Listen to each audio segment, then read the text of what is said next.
സമരം ഒത്തുതീർപ്പായി ആർക്കും ജോലി നഷ്ടപ്പെടില്ല എന്ന് അധികൃതർ. നിലവിലെ ജീവനക്കാരെ നിലനിർത്തും. അധികൃതർ ഉറപ്പു നൽകിയെന്നും ജീവനക്കാർ. വിവരങ്ങളുമായി കോഴിക്കോട് നിന്ന് സൂര്യ സുജി ചേരുന്നു. സൂര്യ, കുറച്ച് ദിവസമായി നടന്ന സമരമാണ്, ഇപ്പോൾ ഒത്തുതീർപ്പായിരിക്കുന്നു. ഏറെ ആശ്വാസം. ഒത്തുതീർപ്പിന് എന്തെല്ലാം വ്യവസ്ഥകളാണ് പറഞ്ഞത്?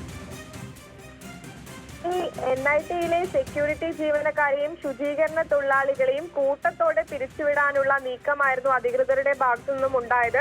തുടർന്ന് ഇന്ന് 5ാം ദിവസവും തൊഴിലാളികൾ സമരം ചെയ്തിരുന്നു.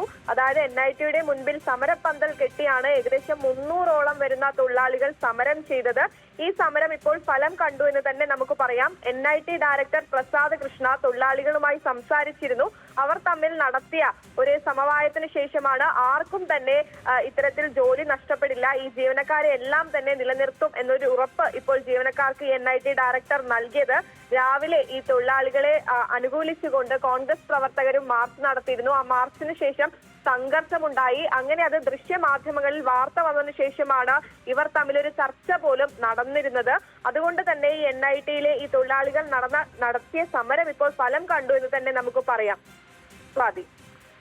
ശരി സൂര്യ, കോഴിക്കോട് NIT സമരം ഒത്തുതീർപ്പായി ആർക്കും ജോലി നഷ്ടപ്പെട്ടിട്ടില്ല എന്ന് അധികൃതർ. നിലവിലെ ജീവനക്കാരെ നിലനിർത്തും. അധികൃതർ ഉറപ്പു നൽകിയെന്നും ജീവനക്കാർ.